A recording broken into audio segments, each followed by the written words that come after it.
So I posted something on our Facebook group this morning to kick off the discussion about Advent and Christmas and the solstice and what it is that all of that has to do with the way and esoteric Christianity and why it is important for us to align ourselves with that process.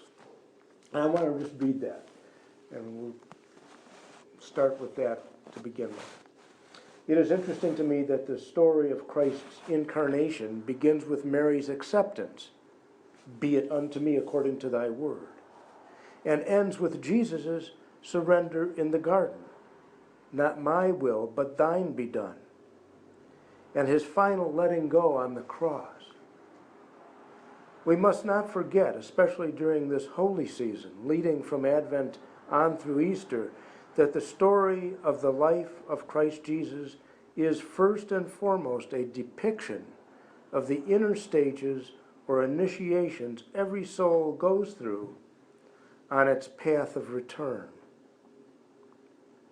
But the mystery of esoteric Christianity goes beyond that. We understand that each stage of the Christ's work in earth, through the body of the Master Jesus, was an etching, an indelible pattern into the mind and matter of the planet, a pattern that contained our collective ascent into a fully illumined state. This culminated in the crucifixion, which symbolically and in reality depicted the alchemic principle of affixing Christ consciousness to the cross of matter.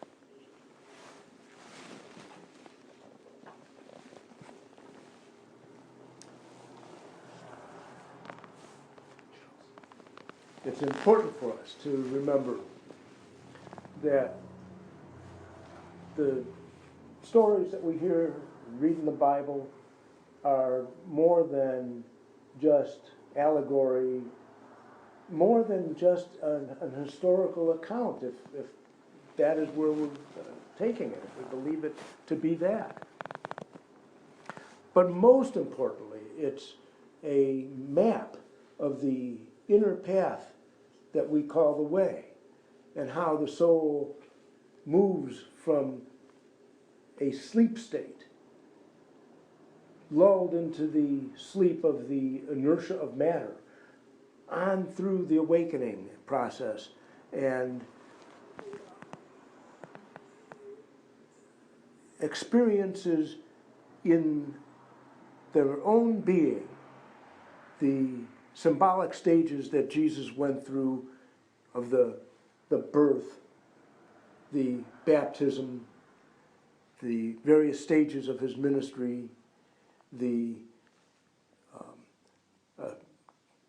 movement, the entry into Jerusalem, the triumphal entry into Jerusalem, the scourging, the trial, the betrayal, the crucifixion, the resurrection. These are all interior things that happen to every one of us as we're going through the process of reuniting with our own being.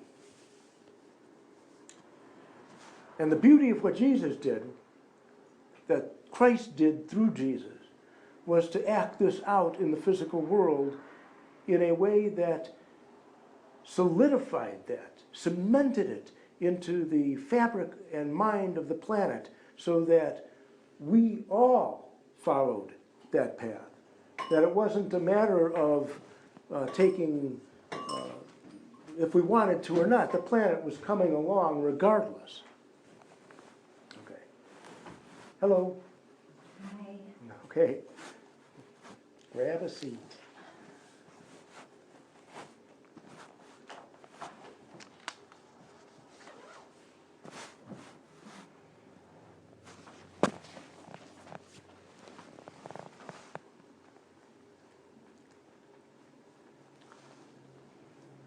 And so we have the current events playing out before us that themselves reflect the inner path that we all follow, that every one of us follows as we go through our own illumination. Okay. As the light of Christ grows within us and bubbles things to the surface which had been deeply embedded in our deepest, darkest corners, and brings these things to light. Okay. And they become known to us. These things which were secret all become known to us. Okay. And we see that being played out in current events. And we know that when we're going through this personally, that we may have been, this all sounds a little paradoxical, but we may have been happier before all this nonsense of waking up started. We were just going about our merry way, being asleep. And sure, we were, had aches and pains and divorces and things falling apart around us, but it had nothing, none of that compared to the anguish of having the light begin to grow in you and reveal all the places in you where you've been sweeping the dust and dirt under the carpet or into the corners. You never saw those corners before because there was not enough light. But when that light starts growing, we see that. Right? And because of the contrast now, we didn't have that contrast before, but now we've got the contrast of this state of bliss, these moments of elevation and contact with the divine. And then, boom, the rug gets pulled out from under us and we're topsy-turvy again, and we're experiencing this massive cleansing on physical levels, on mental levels, on emotional levels, and then back into bliss. And we keep moving forward, and we go through this process of letting go, and letting go, and letting go, so that the light can replace those things that have been in us, that have separated us from our own being. And that light grows, and we feel more in tune, and cleaner, and more in touch with, and the upheavals start to subside. And about the time that we've wrapped our arms around it and we feel like we are there and we're connected and we are on an even keel, then somebody comes along and bumps us up to the next level on Jacob's ladder, and it starts all over again. But what's happening now is the illumination of the planet. And so our own illumination is a matter of that, of our being infused and transfused by the light of the Christ to such an extent that we are no longer the same. The matter of our flesh begins to change. We see light within ourselves. The mind of Christ, Christ consciousness, becomes known to us. We participate in the wisdom of the noble Sophia.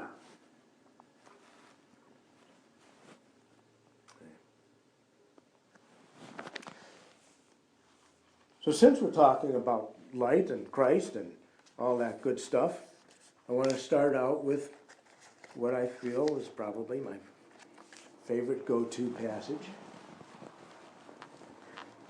Gospel of St. John, beginning with the first verse of chapter 1. In the beginning was the Word, and the Word was with God, and the Word was God. The same was in the beginning with God. All things were made by him, and without him was not anything made that was made. In him was life, and the life was the light of men. And the light shineth in darkness, and the darkness comprehended it not. Okay.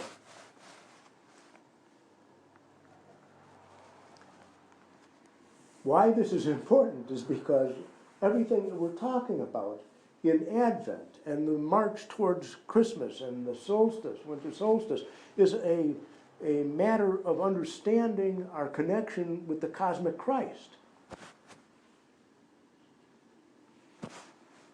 Christ wasn't Jesus' last name, right? He was Jesus the Christ, or the Christ Jesus. In the same way that as you take on that light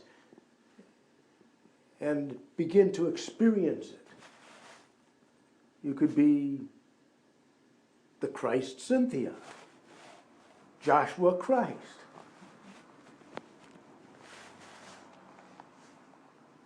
Or as my father-in-law used to say, it was like Christ Louise. Not exactly the same. Sorry. Okay.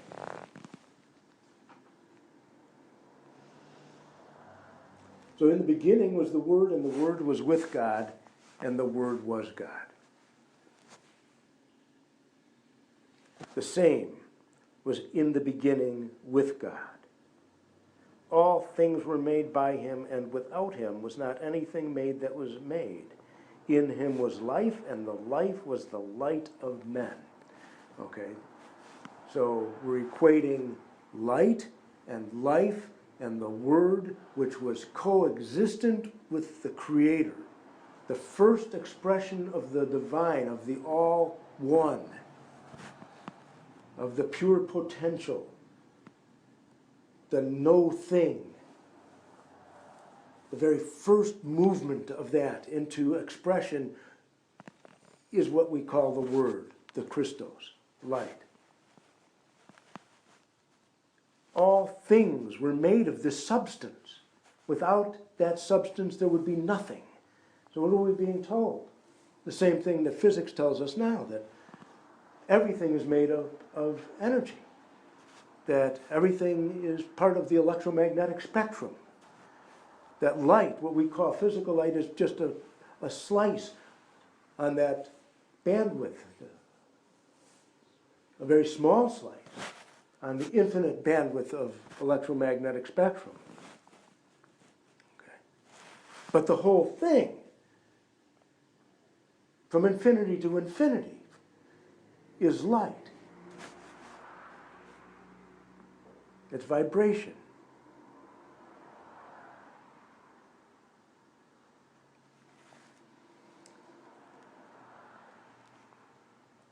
And we know that it's more than that. And this is the important part of it, is that we can look at light, and we talk and hear about light workers. People, I see the people advertising, come on in, I'm a light worker, I will balance your chakras.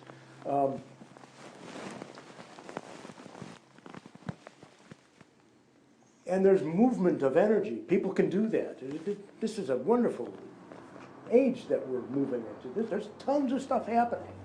And people are able to connect with it and experience this reality on all sorts of different levels. And one of those levels, probably the most obvious of them, is the movement of power, force, and energy in the beginning. You can lay your hands on somebody and you feel the energy moving through them. You can perform various methods of massage and healing techniques, and that you can feel that, and it happens, right?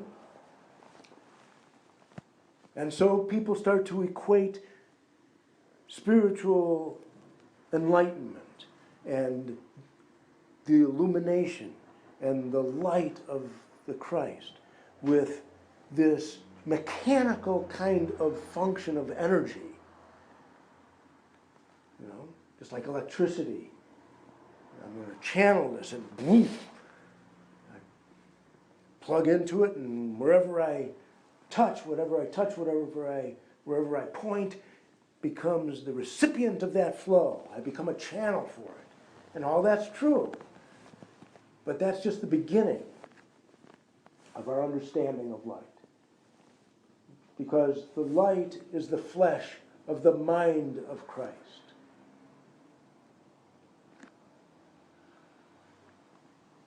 It is infused with, permeated by, one with the consciousness and personality and intelligence of this being. What being? The being in whom we live and move and have our being. The being that is everything everywhere, that is the first expression of the nameless God, infinite and eternal. That is the matter, the primal matter out of which all things are made.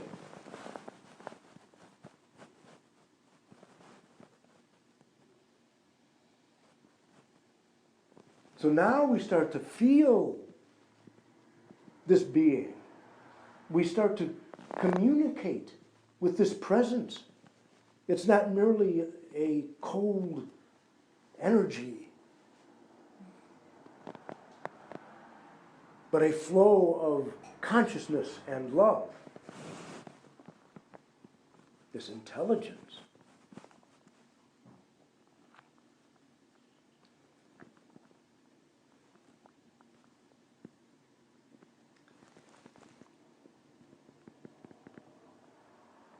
And so we have this incredible being out of which all things are comprised, on all the different vibrational levels, seen and unseen, right? All of which exist now, here, in this moment. We have that being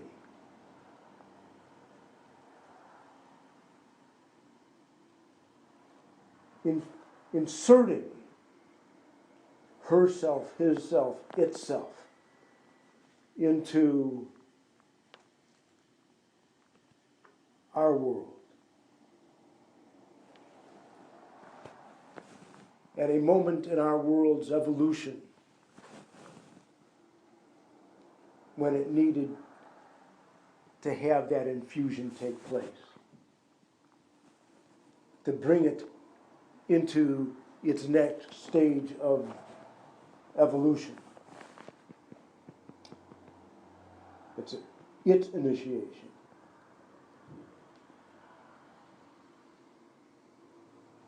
And it took that intelligence, that being, that incredible presence to do that. It wasn't just like some random guy said, I'm going to drop in and bless a bunch of people here and get this thing going.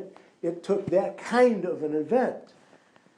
And in order for that to happen, there had to be a vehicle prepared for that Christ to inhabit, for that intelligence to be able to inhabit without blowing it to pieces. And so lifetime after lifetime, for many lifetimes of preparation, the body of Jesus was crafted and formed and molded and made pure enough so that 2,000 years ago we have the incarnation, the birth, take place.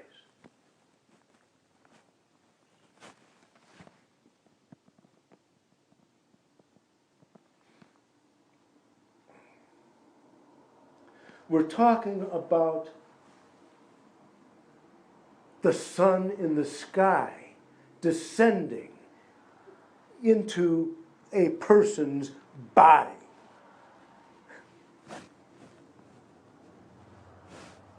If we want to get a sense of that, okay, we look at the Christ as the Lord of the sun. We're sun worshipers. However you want to spell sun, that's fine by me. We're sun worshipers.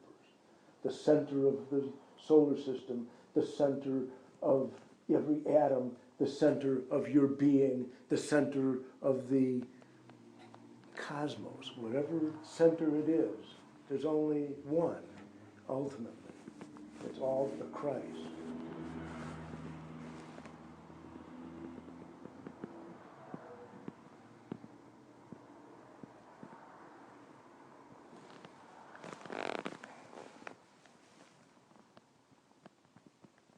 And so now we've got this incarnation that takes place.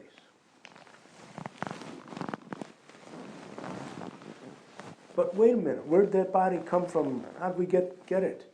It didn't just appear by itself either. All the lifetimes that Jesus, this soul that we call Jesus, was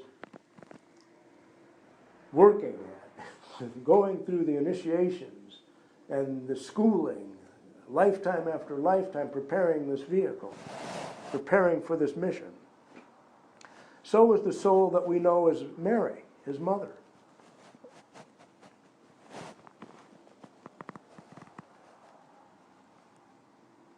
Because that being couldn't just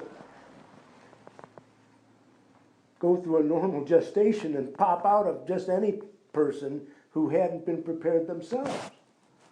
We're talking about energy here and vibration.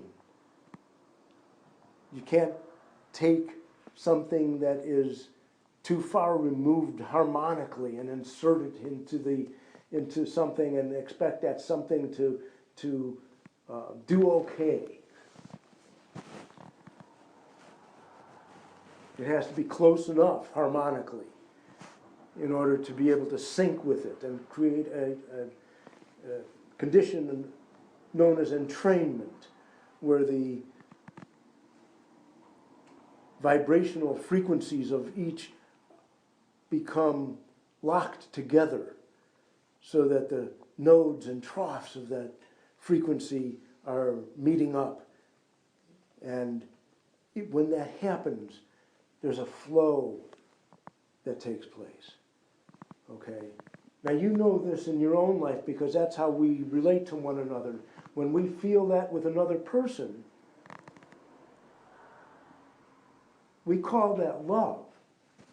We feel love, that there's a movement that starts to take place where we're in harmony with this other person. There's a flow that starts to move back and forth between us. We're not just sharing energy and vibration, we're sharing the essence of who we are. And we feel that. But that can't happen if we're not close enough in vibration to be able to sync up. That's discordance then. Right? There are two kinds of interference that take place when you talk about vibration and frequency. You have constructive and destructive interference. Destructive is self-evident. You've got a condition where these two sound waves or light waves or energy waves meet in ways that don't sync up, and they end up depleting each other. We've all had experiences with people like that, where this wasn't going to work. This is what was flowing. The other is called, what did I call it? Constructive. Thank you. Interference. And in that kind, even though they may not be the very same frequency, there's a harmonic relationship that allows them to sync up. And when they do, the amplitude of the frequency literally increases by the sum of the two frequencies. So you have one here, it's a frequency of 2. Here you have another one that's a frequency of 4. And together they have an amplitude then that is a 6. Right. And so that is why we feel when we're in the presence of someone with whom we're in love, we feel ourselves to be our best selves with that person. We feel like we're elevated in that relationship.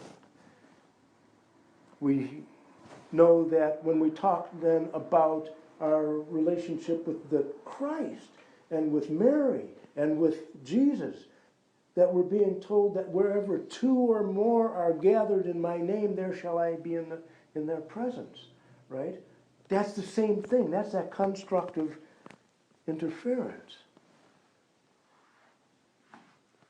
We are at our best then when we are elevated into that presence and to that higher vibration. We feel the impetus to grow and let go and become the self, to express the self-being that we are. It's tangible. It's like right around the corner. We can almost taste it when we're in that condition. How blessed we are when somebody views us and in their sight sees us as that self, who isn't criticizing and critiquing, who isn't diminishing what they're looking at, but is liberating us from our own misconceptions about who we are. How blessed we are when we encounter someone like that. That's what love does for us. And that's what it is like to be in the presence of a teacher. Jesus and Mary are our teachers. And we lock into them like that and sync up with them like that, and we begin to harmonize at that frequency. We begin to vibrate on their realm and the consciousness and the presence and all that they are connected to as ascended masters flows to and through us. I am the vine, you are the branches.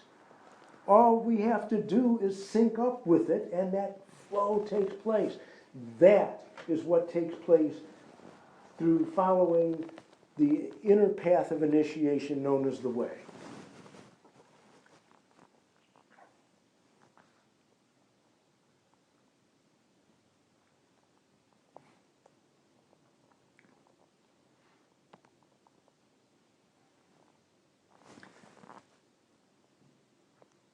So the beginning and the end, and I should say every step in between of this path, has one common theme to it. And it's what I read at the beginning here. And I said it's interesting to me that the story of Christ's incarnation begins with Mary's acceptance. Be it unto me according to thy word. And ends with Jesus' surrender in the garden. Not my will, but thine be done. And his final letting go on the cross. It's continually a matter of letting go and letting go and letting go some more. Because all that letting go just allows more room, makes more room. It's the old story about the teacup, you know. When it's all full to the top, you can't pour any more in it. You pour it out, and now it's empty. You have to keep emptying yourself as a teacup so that you're always empty. That's the dying daily that Paul says. I die daily. Empty it out again and again and again and again, so that you can continually be filled with what is new. Because what is old, even though it was mind-blowingly intense and insightful and just vibrant, is old. It's gone. It's dead. If you meet the Buddha, slay him, right? Now is the time for the thing. And there's no rest for the weary, they say. Well, there's no rest, period. Jesus said The Son of Man has nowhere to lay his head. There's no place that you can say, I'm comfortable now, I'm going to cozy in and call this state of consciousness home. Because the moment we do that, it's dead. And so are we. We're asleep then. So it's continually a matter of just slapping ourselves in the face over and over again, staying awake, emptying the cup, being refreshed, letting go, and saying with every fiber of our being, not my will, but thine be done. Be it done unto me according to thy word. Now we can talk about the fact that ultimately there is no path because there's nowhere to go and you're already perfect. And that's true.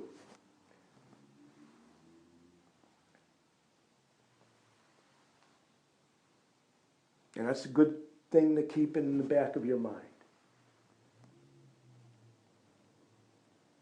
It's the Father's good pleasure to give you the kingdom. There's nothing that you can do to earn it, to make it happen. It's done. It's a fait accompli. But we also know that for whatever reasons, most of us are experiencing a journey back to oneness, back to whom we are. And that journey, known as the way, is what the life of Christ in Jesus is all about. Okay, let's visualize ourselves as being on a wooden ship, an old sailing ship, out in the middle of the ocean. No land in sight anywhere. It's a beautiful sunny day. There's a gentle, steady wind.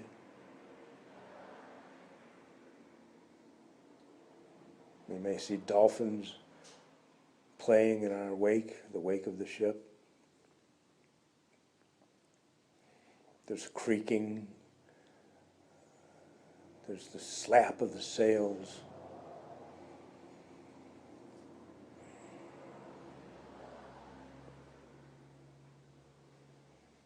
And we feel at peace here.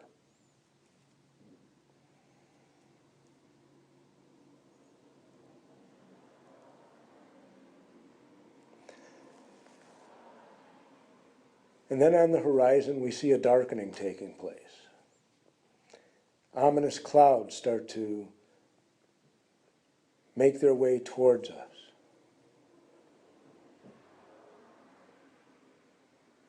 The winds pick up. The sea becomes choppy, and then the waves become threatening.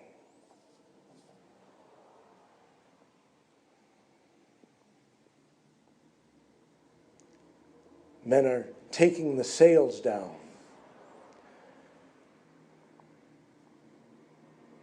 The ship is listing back and forth.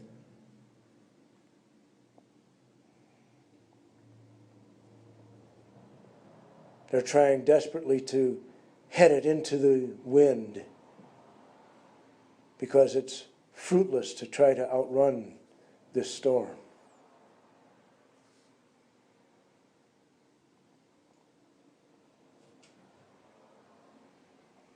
The waves grow like mountains, and we're finally capsized. And you find yourself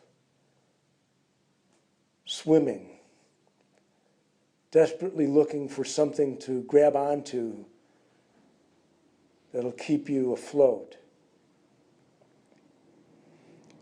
The ship itself has been smashed into smithereens, but there's bits and pieces of cargo and boards floating all around.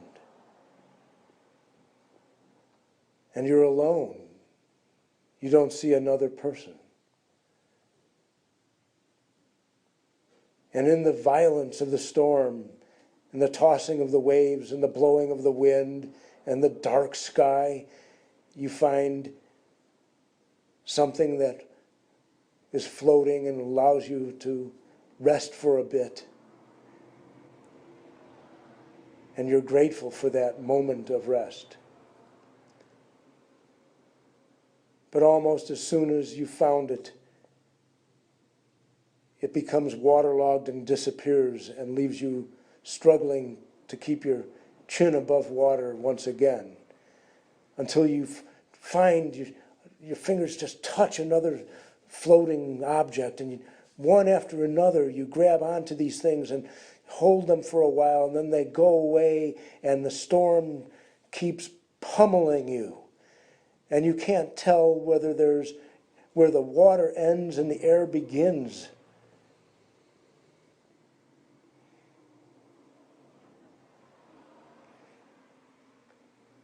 And you finally are so exhausted and so disheartened by your fruitless attempts at finding something that will keep you safe and afloat in the storm,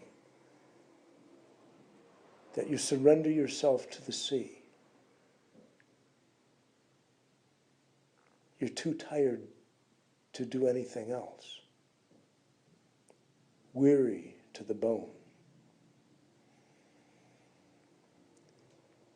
And so you submerge, and your mouth opens and the water rushes into your lungs, and you are suspended, one with the sea.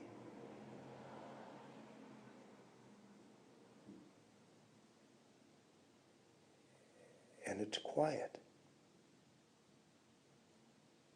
and still and calm. And you feel the sea in and around you. You feel the creatures of the sea, not just next to you, but all of them, all at once, everywhere.